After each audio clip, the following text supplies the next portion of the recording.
Hi guys, lesson learned about this Nakita ng misis ko sa bag ko. Syempre, anong gagawin ko? Inunahan ko na agad ng galit.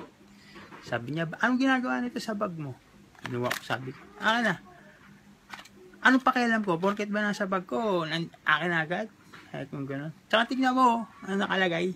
Personal care kit. Sabihin, pang personal to, dapat hindi mo pinakikialaman. Ako ba pinakikialaman ko pang personal mo? Saka tignan mo, ano nakalagay? Toothbrush, toothpaste, shampoo, comb. Ginagamit ko ba lahat yan? Nagtutoothbrush ba ako? Nagsusuklay ba ako? Shampoo ba ako? Mahilig kang makialam ng pang personal. Sigaw ako ng sigaw.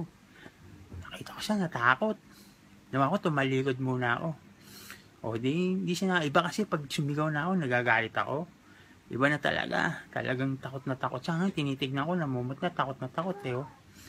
Ang gagawin ko para mawala yung takot na, alabas muna ako. Pupunta muna ako sa manghihilot.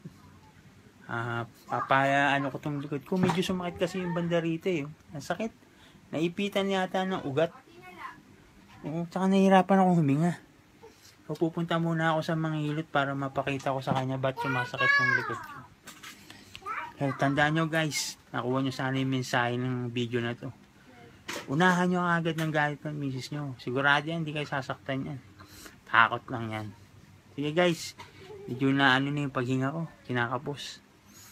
Baka dahil dito sa ugat. Thank you. Bye bye.